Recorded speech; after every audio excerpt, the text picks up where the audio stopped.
오신 여러분 환영합니다. 반갑습니다. 반갑습니다. 아이고 이렇게 또 2019년에 상반기를 보내고 이제 하반기가 들어섰습니다. 네. 아, 2019년의 상반기의 마지막 추억이 강렬하네요. 그렇습니다. 6월 30일에 네. 대개는 이제 사실 예전에 우리 형님 아실 거예요. 80년대 때 프로야구 네. 올스타전. 그렇죠. 그죠? 전기 리그가 있었고 후기 리그가 있었죠. 아, 그런 게 있었습니까? 그래서 대개 6월 30일 고즈음에 네. 올스타전이라고 해서 동군 서군 나눠가지고 아, 동군성군. 네. 네, 그렇게 해서 이제 MBC, 롯데 그리고 저기 처음에 MBC하고 해태하고 그리고 빙그레인가? 빙그레, 빙그레 그쪽이 저 전북. 서군. 네. 삼성, 롯데, 그리고 오비, 이쪽이 이제. 네, 또 경상도 동군. 쪽. 네. 근데 나중에는 동군 서군으로 하다가 지역 감정을 더 강화시킨다 그래가지고 네. 중부, 뭐 남부, 뭐 이렇게. 아 그렇습니다. 근데 어제야말로 진정한 올스타전이었습니다. 네. 올스타전. 트럼프 또 김정은 그리고 문재인. 네. 사실 주연 배우가 이제 트럼프, 김정은이었다면 네. 감독은 문재인 대통령이었습니다. 그렇죠. 예. 조연 취급을 하는 곳이 있던데. 감독이죠, 감독. 네. 실제로 저 조선일보 이런 데서는 코리아 패싱 코리아 패싱. 뭐 네. 이런 식으로 얘기하면서 통미봉남 이러면서 문재인 대통령의 역할을 깎아내리고 있어요. 진정한 이벤트란 게 뭔지를 모르는 선수들이죠. 그래서 전우용 선생님이 그 저기 페이스북에 남긴 글이 있잖아요. 네. 봉준호 감독이 그러면은 패싱 당한 거냐? 기생충에서. 영화에 안 나왔어. 영화에 안 나왔다고. 감독은 뒤에서 컷! 들어가! 이렇게 이게 감독이지. 그렇습니다. 아, 참 뭐랄까 넉넉한 표정으로 트럼프 대통령이 김정은 위원장과 만나는 모습을 지켜보는 문 대통령 모습 보면서 정말 참 2019년의 6월 30일은 영원히 잊혀지지 않을 것 같아요. 네. 아, 사실 저 2019년의 2월의 마지막 날 정말 우리가 엄청난 쇼크를 먹지 않았습니까? 2월의 마지막 날. 네. 하노이에서. 지금도 기억하고 있나요? 2월의 마지막 밤을. 예, 아 그때 그 충격과 비애에 젖었던 그 시간들. 그러나 이제 6월 말로 말끔하게 그 2월의 트라우마를 지울 수가 있었습니다. 예, 자 그래서 참 정말 여름이 다가왔는데 네. 아주 시원한 여름을 네. 맞이하게 됐습니다. 날려버릴 수 있습니다, 이제. 근데 시원한 여름을 어떻게 맞이하죠? 뭐 요 어떻게 해야 돼요? 버튼. 아 네. 이쪽 버튼. 아이고 그래요. 여러분 보이십니까? 와 대단한데. 마블 좋아하시는 분들은 진짜 좋아하는. 네. 오 3단까지. 3단까지 있습니다. 아이고 그냥 예전에는 그냥 바람만 나와도 감지덕지였었는데 3단까지 나오고 있어요. 그리고 요게 이제 사실 뭐 많은 분들에게는 이제 충전꽂이 아니냐. 충전꽂이. 그렇지 않습니다. 네. 이거 그냥 다 거치대 정도인데. 거치대군요. 거치대 이거 세워놓고 이제 뭐 이거 이거를 들고서 작업할 수는 없잖아요. 그렇습니다. 그죠? 자, 아까 김용 PD는 본인 캐릭터를 모르시던데?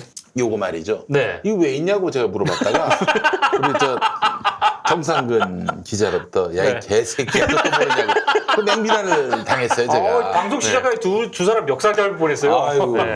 이렇게 배은 맹독할 수 없어요. 예. 나 이거 칠하고 있는 건 줄 알았어. 이게 뭐예요 근데 선풍기로. 이게 뭐야? 이게 마블 이제, 캐릭터예요. 마블 캐릭터. 네. 마블링은 알아도 마블이 뭡니까? 아, 캡틴 마블링. 아메리카. 마블 시리즈 모릅니까? 몰라요. 아, 사실 마블링 얘기에 혼이 나갔습니다. 네, 그 이거 뭐 있겠지? 미국에서 서리우드에서 만드는 이제 그 히어로물 영웅 시리즈. 마블 그래요. 시리즈인데, 알겠습니다. 네, 이게 굉장히 인기가 많아요. 네. 어벤져스, 아이언맨이잖아. 아이언맨입니다. 아, 네, 아이언맨. 저는 뭐예요? 스파이더맨. 스파이더맨. 이거 뭐예요? 캡틴 아메리카. 캡틴 아메리카. 네. 사실 6월 29일까지만 해도 아메리카 하면 이가 갈렸습니다. 6월 30일 지나면서 네. 아메리카 너무 사랑스러워졌어요. 맞습니다. 예. 게다가 아메리카 캡틴이라니. 트럼프 대통령 I love you. 예. 자 이렇게 해서 여러분 요게 바로 이제 마블 핸디펜입니다. 핸디펜. 핸디펜. 손풍기. 자 많은 분들이 좋아하고 또 많은 사람들이 불법 복제하는 마블 캐릭터 상품 이것도 복제를 하는 모양인가 봐요. 그래요? 아, 이거 엄청 많죠. 네, 그래서- 가짜 피규어. 네. 자, 그런데 이건 말이죠. 우리 저 김용민닷컴에서는 김용민 이름이 있는데 네. 마블 캐릭터의 정식 라이센스를 취득을 했습니다. 그래서 김용민닷컴에 들어왔는데 또한 압도적 최저가. 네네. 구성은 마블 어벤져스의 가장 인기 있는 캐릭터인 캡틴 아메리카 요거. 네. 그리고 아이언맨, 스파이더맨으로 이제 구성되어 있습니다. 네. 용도에 따라서 미니팬, 컬러 팬, 핸디팬, 피규어 팬 정말 다양합니다. 모두 월트 디즈니 컴퍼니 이 코리아로부터 정품 인증을 받은 제품입니다. 휴대가 편하고 바람이 강하고 소음이 작습니다. 자, 3단. 소리가 납니까? 3단인데 거의 소리가 안 나요. 3단에도 불구하고 소리가 거의 안 나요.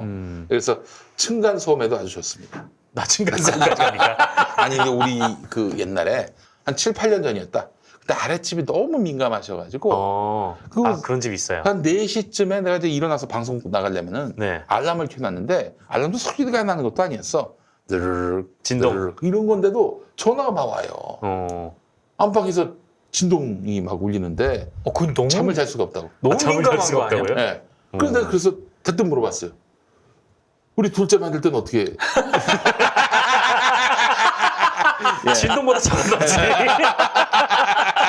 아니, 배반했습니다. 지적으로 울리는. 아예 넘어갑시다. 예. 그랬어요. 자, 정말 이거는 소리가 전혀 나지 않습니다.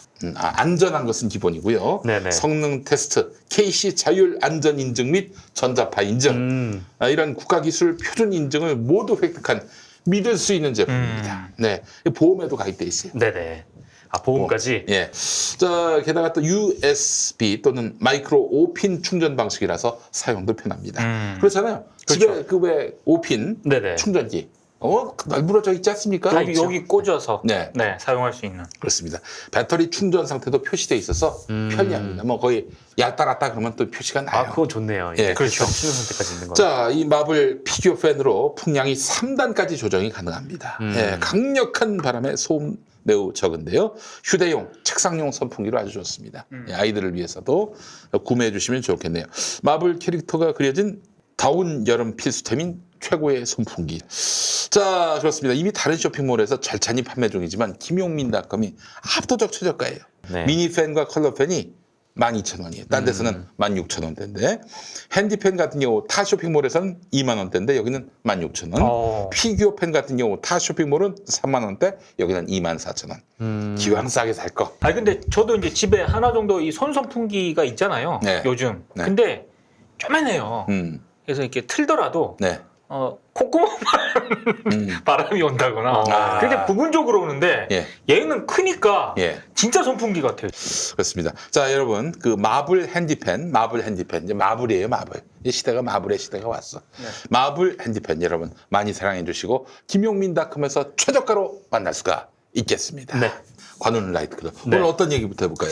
오늘은 좀 논쟁적인 사안을 좀 가져왔습니다. 네. 그래서 뭐라고 딱 섣부르게 단정할 수 없는 문제긴 하지만 관행적으로 우리가 이렇게 프레임 설정이라고 하죠.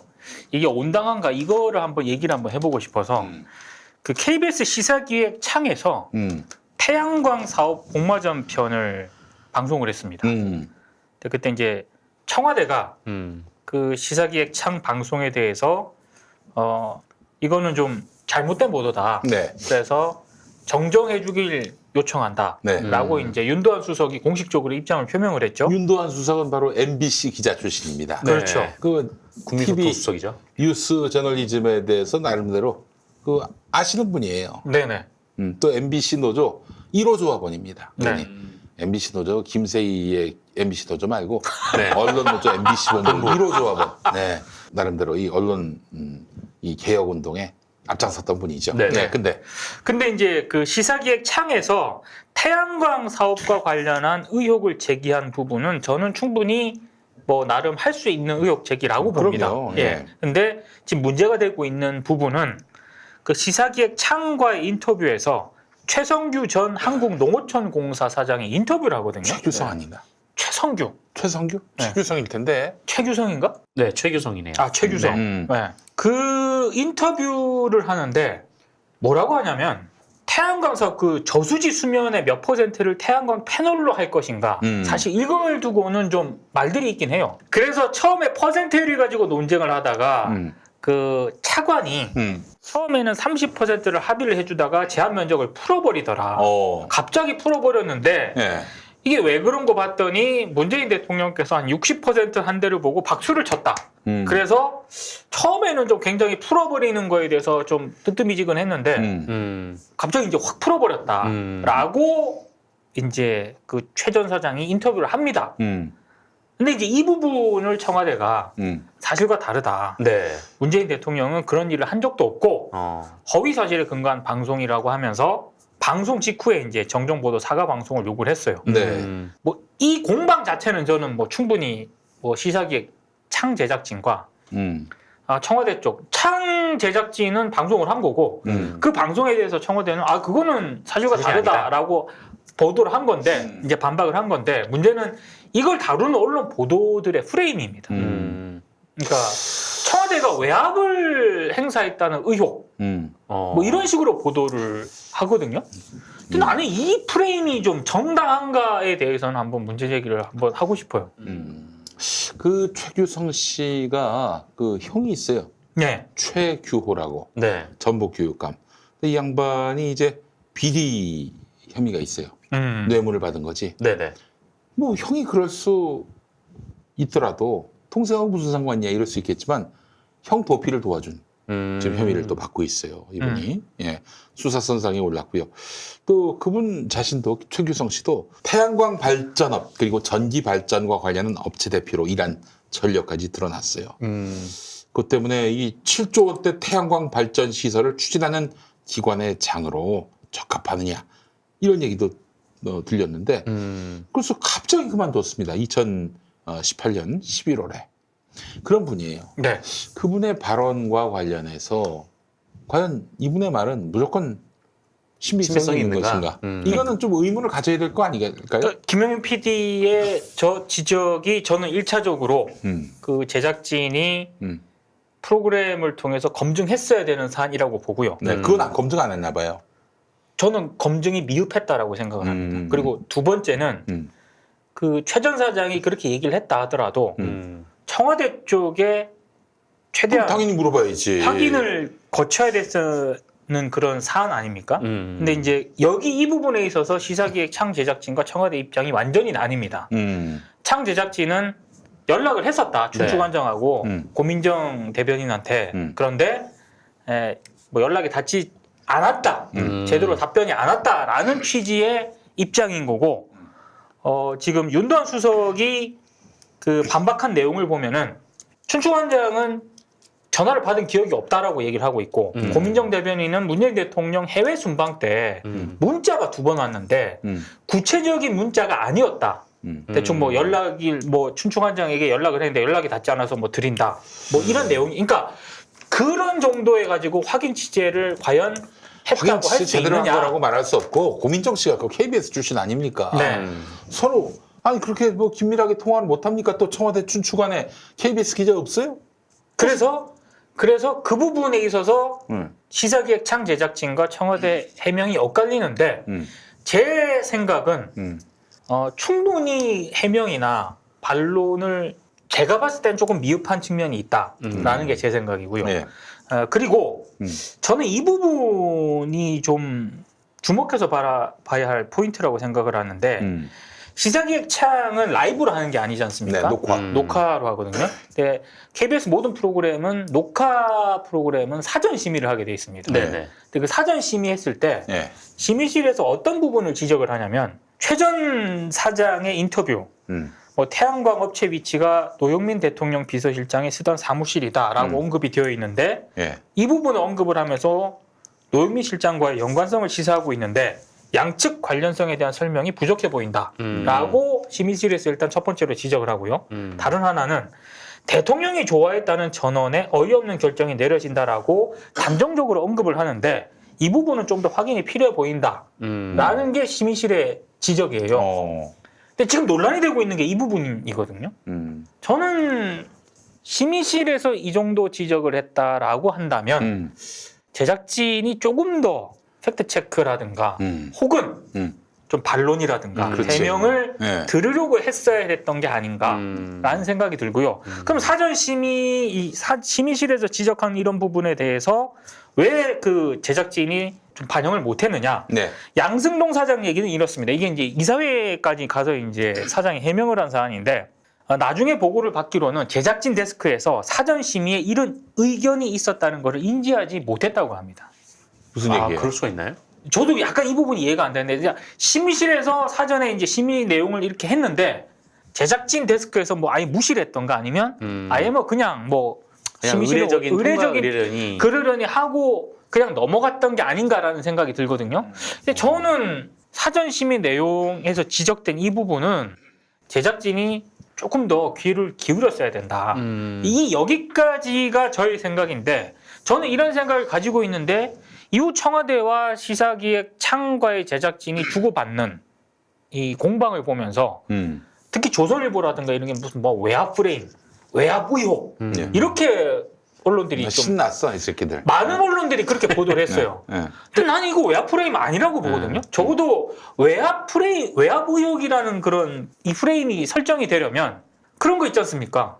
몰래 방송되기 전에 아이 큰일 났네. 아 이게 전화 걸어서 막 데스크야. 와버렸네. VIP가.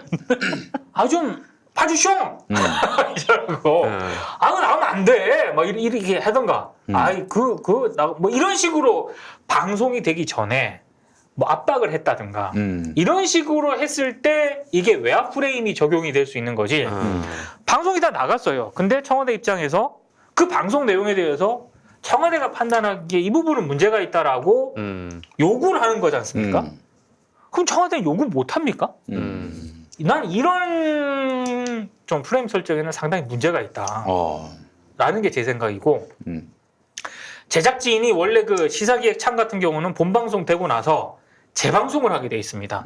근데 청와대가 이제 이게 좀 일부 부분에 좀 팩트에 문제가 있다라고 지적을 하고 난 다음에 보도본부장이 좀 더 확인이 필요하다라고 해서 아마 재방송을 보류를 시키나 봐요. 이제 이걸 가지고 이제 좀 외압 의혹이라고 제작진은 주장을 하고 있는데 저는 그렇게만은 볼 수 없다라고 생각을 해요. 왜냐하면 실제로 이 부분에 있어서 조금 팩트 체크가 저는 미흡했다라고 생각을 하고 좀 더 나갔을 때 좀 해명이라든가 반론도 좀 많이 부족했다라는 생각을 하고 있기 때문에 지금 청와대가 저렇게 문제가 있다 일부분에서 라고 지금 반론을 제기한 상황인데 그대로 재방송을 내보낸다고 하는 것도 제가 봤을 때는 좀 책임 있는 태도라고는 안 보거든요.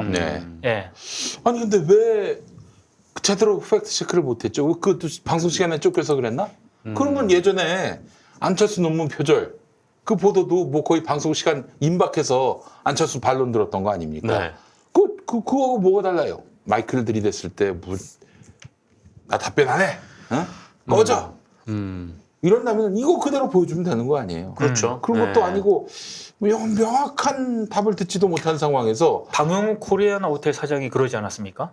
네. PD 수첩과 인터뷰를 했어. 예.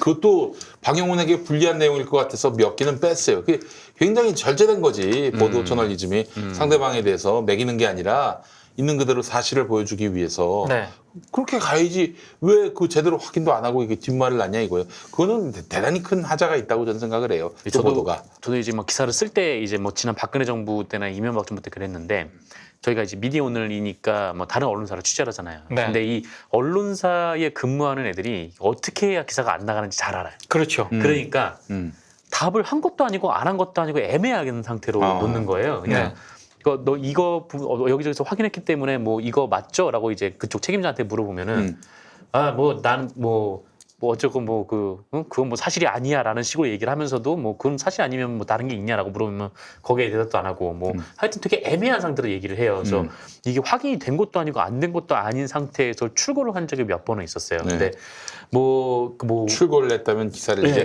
발행을 했다. 발행을 한 적이 몇 번 있었어요. 왜냐면 이제 이게 몇 날 며칠을 계속 통화를 시도하고 해도 이게 나오지가 않으니까. 그래서 그렇게 해서 나온 적이 몇 번 있는데 사실 이게 뭐 공식적인 라인, 그러니까 대변인을 통해서 이렇게 물어봐가지고 대변인이 답을 안 했다라고 하면은 뭐 답을 받을 때까지 하는 거고, 근데 답을 했다 그러면 그냥 그대로 쓰면 되는 거거든요. 그래서 일단 그 부분에서 왜 그걸 반론을 받지 않았는지 잘 이해를 못하겠고, 근데 설령 그거를 이해한다고 하고 넘어가더라도 근데 그 이후에 일어났던 일들이 그 외압이라고 하기에는 좀 상당히 좀 증거가 부족한 빈약한 것 같아요.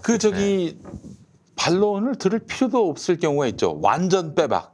너무나 확실해서. 그건 100% 확실한 근거가 복수의 있죠. 취재원으로부터 확인했을 때 혹은 물증이 있을 때 그때는 이제 대답을 안 하면은 내보낼 수도 있죠. 네.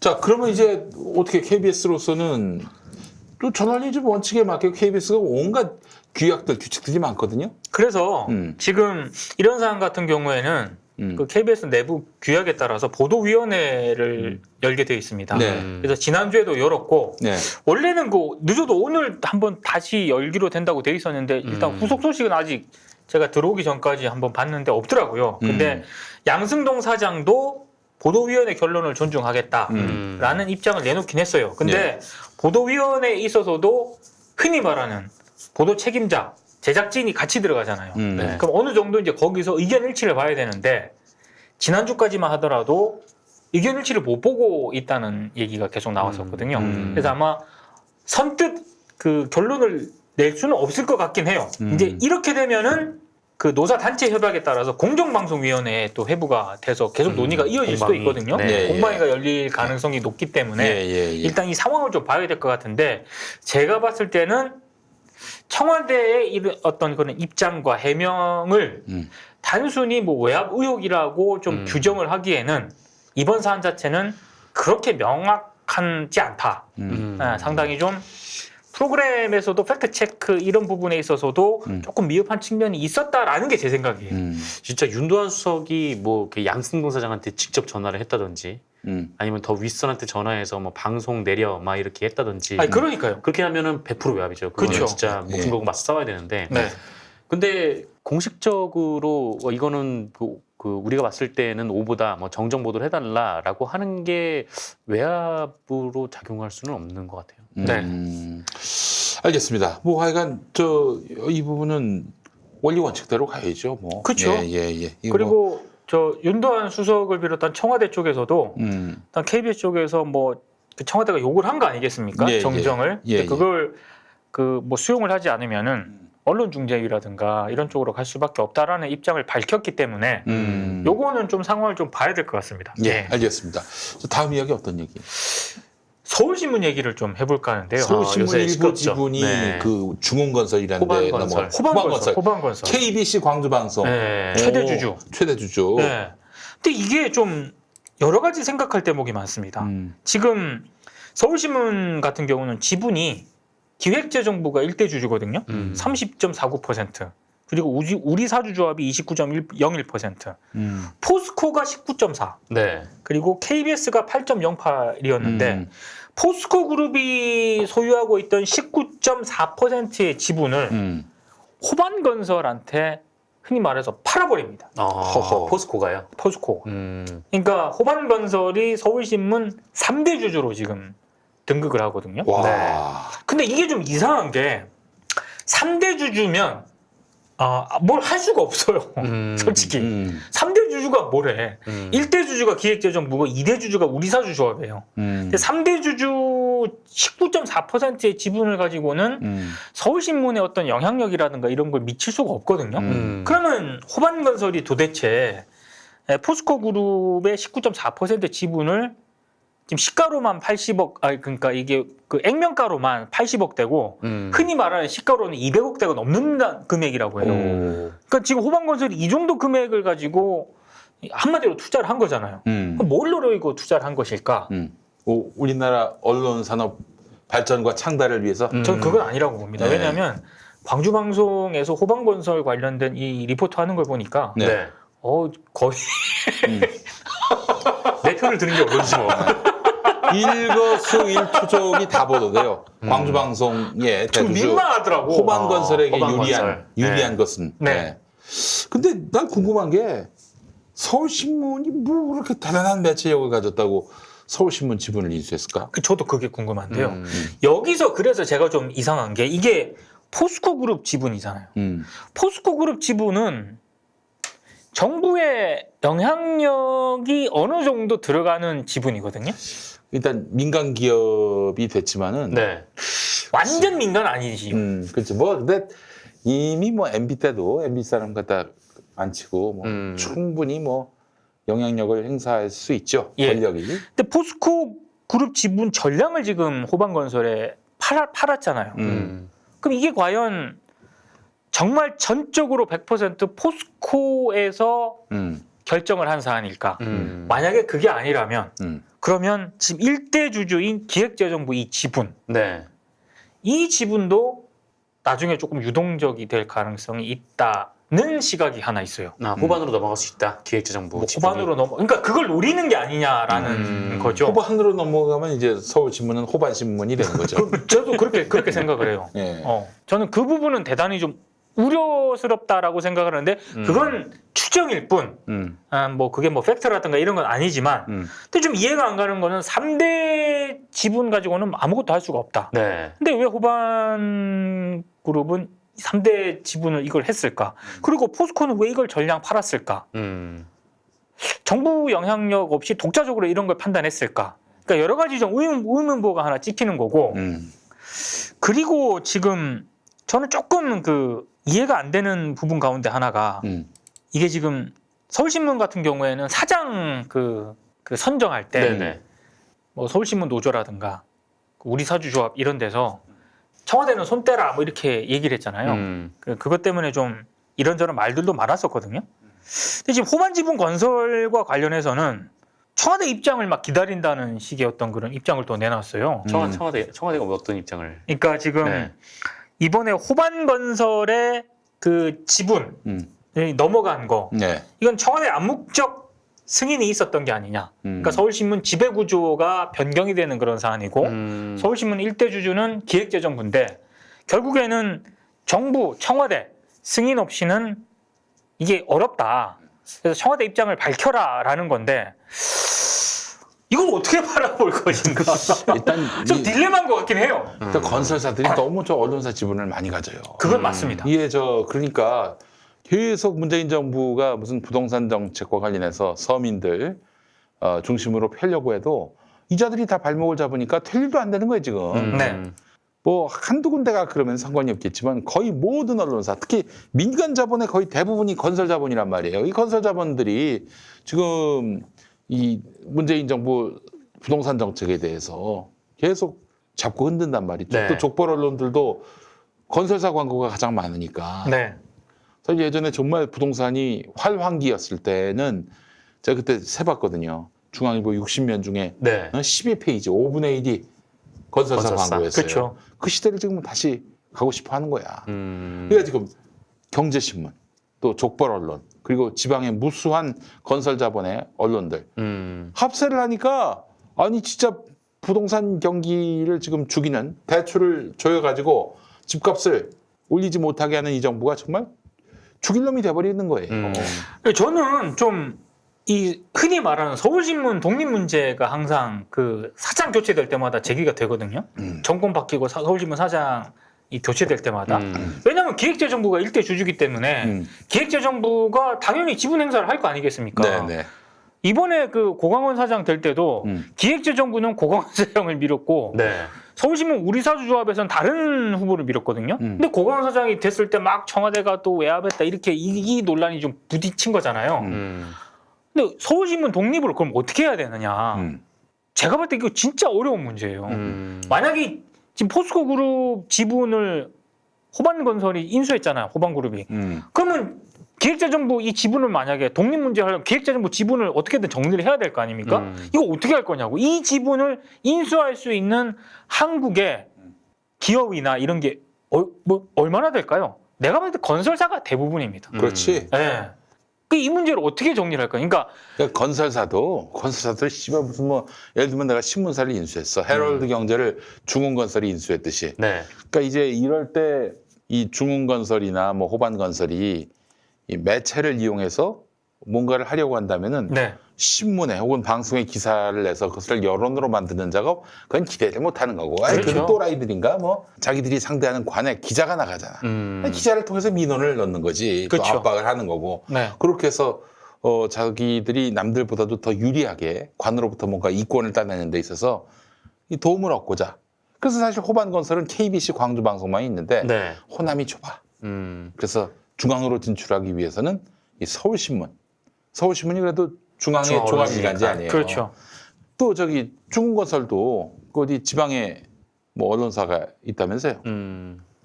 거기로는 이제 한계가 있으니까 네. 중앙의 언론사 하나를 헤럴드 소유한 경제. 것이 네. 예, 자기들에게는 또 답이 될 수 있지 않겠는가 판단을 했던 것 같아요. 그러니까 건설사 이익대로 지금 언론이 이용당하는 상황이란 말이에요. 예. 이런 거 보면 정말 참 예전에 전두환을 절대 절대 용서할 수 없고 아무것도 지지하진 못하지만 딱 3가지 정도는 제가 인정하고 싶습니다.